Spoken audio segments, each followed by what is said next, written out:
We're live now. Okay, it's Kate McDowell from Align Natural Health. And today I want to talk to you about hormones, women's hormones specifically, and endometriosis, polycystic ovarian syndrome or PCOS, and fibroids. And ultimately, these all have a lot of things in common. And so we're going to talk about that today. This is something that's very misunderstood when it comes to Western medicine a lot of the times. And so a lot of people don't necessarily get the treatment that's going to be the best solution for them. So we're going to talk a little bit more about why that is. So we've all heard of hormones and we've heard of how they can affect our bodies, but few of us actually understand how imbalances in our hormones can seriously cause issues for us. And the key word in that last sentence was understand. Because even most doctors, especially your family doctor or your primary care physician, really don't understand hormones as much as they should. It literally would be a completely separate program for them to go in and to get the education around hormones. And so, for a lot of doctors, when it comes to dealing with women's hormones, they kind of scratch the surface in terms of testing and in terms of figuring out what's going wrong. And ultimately, I actually had a friend say to me this morning, it's a really interesting thing to think about that as females, if we want to do something to take care of our hormones or to give our body what it needs in terms of support, this is a financial investment that we need to make in ourselves separately because I'm a Canadian. So most of our healthcare is free, but when it comes to really digging deeper and figuring out what's going on with hormones, that's not something your primary care physician is going to do or is going to be able to do a lot of the times. And it's not their fault. They just often don't have the education to understand it. Female hormones are one of the most complicated things on this entire planet. Of all the things, it's crazy how much goes on and how many little intricacies and things you need to understand. And so, hormones are essential for a healthy body, yes, but when they're out of balance, it can lead to a multitude of issues. Something like estrogen dominance is something that a lot of people are familiar with at this point because it's talked about often, especially if you're a woman who's older than 40. And we get to this point in our life where, you may be doing exactly all the same things that you were doing 5 years ago, 10 years ago, and all of a sudden, you don't even know yourself anymore. It's like, "What is going on with my body? What has changed? I'm doing nothing different. I don't understand it." And then you can go to your doctor and say, like, "What is happening?" And a lot of the times, the response you may get is, "Well, you're 40 or you're getting older. Like, this is just a normal part of aging." And when a woman has an imbalance in estrogen and androgens, which is an androgen, well, the main one is going to be testosterone. And so when we have an imbalance between estrogen and progesterone, which are the female sex hormones, we do need testosterone as well, but we need things to stay in balance. And when there's an imbalance here, it can lead to a whole host of issues, things like weight gain, things like mood swings, things like fertility issues, things like major changes in your cycle each month. This is a thing that a lot of women will deal with throughout this phase of life. It's called premenopause or perimenopause. And it's a time where there's a lot of change happening in our body. And it's where, we need to support our system in a different way than we have in the past. But this can be a problem because a lot of the times, as I said, the doctors don't really know what to do with it. Because it's not as simple as just running blood work, because we don't want to just find out if you have high estrogen or low estrogen. And that's a lot of the times what doctors will do. Even if you go to a functional medicine doctor, some of them are more educated on hormones as well. But myself in the past, I went to a functional medicine doctor and he was very quick to say, like, "Oh, okay, let's put you on synthetic hormones or bioidentical hormones." But either way, if something in your body is not doing what it's supposed to be doing, we need to take a step back and ask why. So if you've got, not the hormones that you should be, that could be thyroid, that could be progesterone, that could be estrogen, it could be any of them. But rather than just throwing hormones at the body, why is the body not doing something that it's supposed to be doing? Right? That's the question that we should be asking. So this is why just running blood work and figuring out is your estrogen high or is it low is not going to be enough. We also need to understand that estrogen is actually estrogens, multiple. There's not just one. We have three different ones that are going to play a more lead role in different times of our life. So when you're in your childbearing years, estradiol is the prevalent, the dominant estrogen that you're going to be faced with. Estriol, no, yeah, estriol, we're so close, is the main one during pregnancy. And then we have estrone. Estrone is the only hormone that the body will produce after menopause. And then we also need to understand that the most important thing to consider is how is the body metabolizing the estrogens? Because from here, we also have three pathways where estrogens can go towards. And when it comes to the estrogen metabolites, this is what's going to have the biggest impact on the body. I know this is complicated. I'm sorry. I'm trying to keep it as simple as possible. But the estrogen metabolites, we have 2-OH, 4-OH, and 16-OH. And these all have very different roles. And so if you go to your doctor and your doctor says your estrogen is high, you're estrogen dominant, or you're showing symptoms of estrogen dominance, this is why we need to figure out what's actually happening in terms of the metabolism of estrogen. Because the 2-OH that I mentioned is actually the really good form of estrogen metabolite. It's going to be protective for the body. It's actually going to be very, very good for you. But the other two are actually more harmful. So the 4-OH is actually more prone to making you more susceptible for things like cancer. And then the 16-OH, again, is growth. So if you've got endometriosis or fibroids or polyps or other growths happening in your uterus or in your reproductive system, this is often a sign or a sign that there could be the body is metabolizing the estrogen towards the toxic form, which is the 16-OH. The 4-OH is not good either. 2-OH is what we want to focus on. But this is where you can't just go to the doctor and get blood work. It's not going to give you the whole picture. And from a holistic perspective, we need to figure out all that's going on in the body. This is where tests like a Dutch test is really helpful. So this is going to take urine or saliva and get a full reading of the hormones. What is your body doing with the estrogens? What is it? How is it breaking it down and metabolizing it? And then we'll have an understanding of, okay, what's going on here? And this is very much influenced by a lot of lifestyle things as well. Diet plays a role here. Stress plays a really big role here. I said nutrition, diet and nutrition are the same thing, and some lifestyle stuff as well. And so the way the body metabolizes the estrogens is really important. And then when it comes to things like PCOS, so the metabolites of the estrogen are really important for endometriosis and fibroids and cysts because the 16-OH is going to be more towards growth, more towards growing extra tissue, growing cysts, and growing other like the fibroids and other masses inside the body.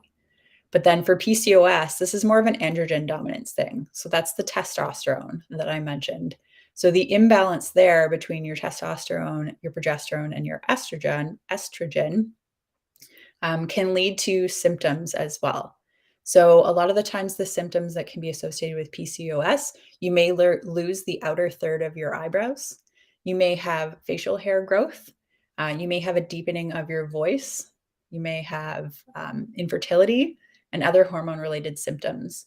But again, for this, unfortunately, Western medicine often mishandles hormone imbalances such as PCOS and endometriosis because of the lack of understanding that they have of the female body and what causes hormone problems from a holistic perspective.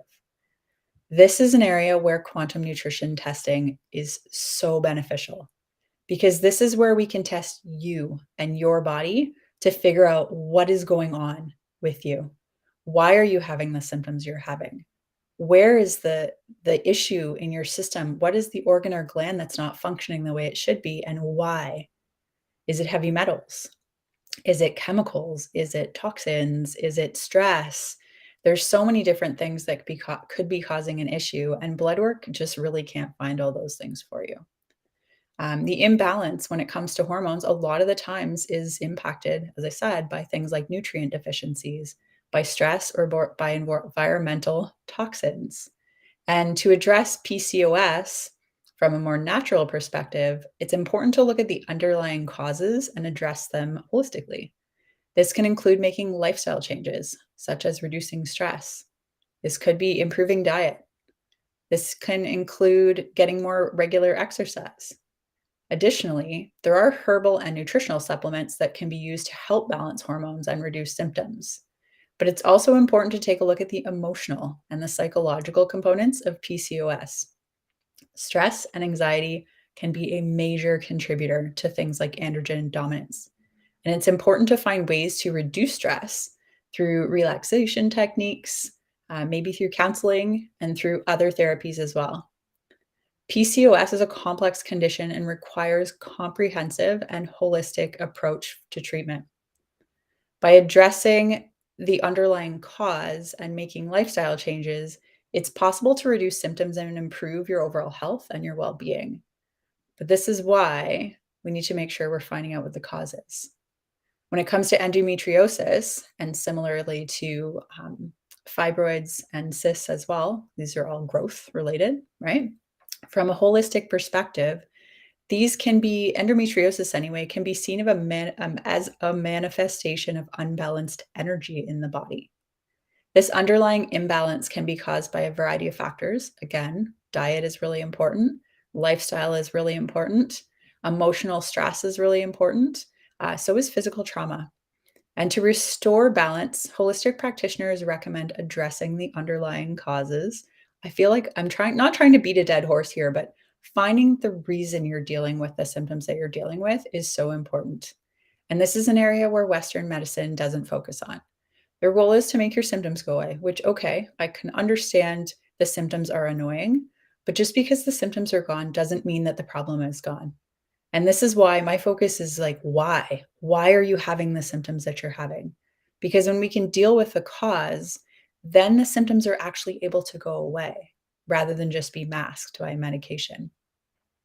So, what we want to make sure we do is take a look at things and figure out, is it a lifestyle factor? Is it a diet factor? Is it stress? Is there something else you need support with? Do you need some supplementation? What does your body need to get back into balance? So this is another situation, the endometriosis, the fibroids, and the polyps as well is another situation where herbal and nutritional supplements can be used to help balance hormones and reduce symptoms. And the key to treating hormone imbalance is to look at the whole picture, not just the symptoms. A holistic approach to health and wellness can help to identify the root cause of the imbalance and address that. Nutrition, lifestyle, stress management are all essential for achieving balance in the body's hormones.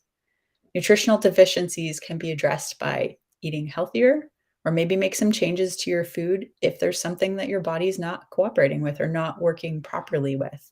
I mean, when I started working with a quantum nutrition practitioner almost a year ago, I think, maybe not, 8 months ago, she said to me, "You can't have Brussels sprouts." I was like, "What?" But they're green and healthy and plants. There can be things that seem healthy and seem like they're good foods, and yes, they are good foods. They were just not agreeing with my body at the time. So this is why it's important to test. We don't like to guess. We need to test and find out what is going on with your body. What is the cause of the symptoms that you're dealing with? And then what are the changes that you need to make or the supplements that you need to add to help your body get back into balance?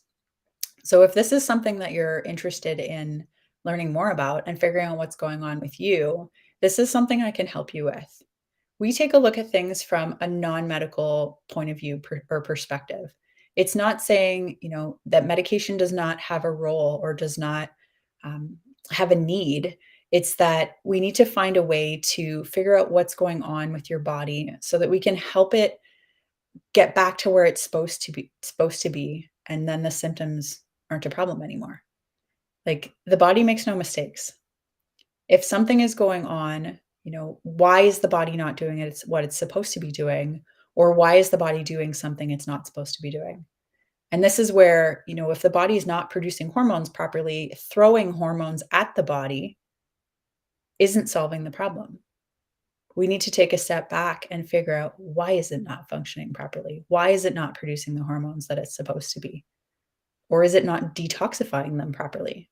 Because if there's a detox issue that's causing your body to kick these estrogen metabolites, instead of wrapping them up and pooping them out essentially to detox them from your system, if your body is not able to do that effectively, they're just going to recirculate, and that's where things can be even more of a problem. So we need to figure out what's going on with you. Are you detoxing properly? Are you converting estrogens into the proper metabolites or not? And ultimately, what's going on? Why are you having the issues you're having? So, if this is something you're interested in learning more about, if you've dealt with estrogen dominant symptoms, so the weight gain, the irritability, the changes in your periods, the migraines is a common one, the low libido, all of the perimenopause symptoms that women can experience in their 40s, you don't have to. These symptoms are a sign that your body needs some support and needs some help. And this is where I can help you. So if this is something you'd be interested in learning more about or getting some help with, I'll drop the link in the comments below. Book an assessment with me. We'll go through everything. We'll test every organ and gland in your body to figure out what needs support. And from there, I can find for you what the cause is and what your body actually needs to get back into balance. So if you found this helpful, I hope you did. I know hormones are super complicated, and I did my best to keep it as uncomplicated as possible, and hopefully I was effective with that. But if you have any questions, for sure reach out anytime. And if you know anyone else who's dealing with PCOS, estrogen dominance, endometriosis, uterine polyps, fibroids, any of these things, please share this with them. I'd be more than happy to help them as well. And I just want to make sure that you have as much understanding and awareness of your body as possible, because ultimately, the more you can understand and the more you realize the resources and the tools that you do have available to you, the better off you will be. So anyways, thank you very much. I hope you enjoyed this. And again, if you're interested in learning more or in booking an assessment with me, grab the link in comments below, and I'd be more than happy to help you. Have a great day.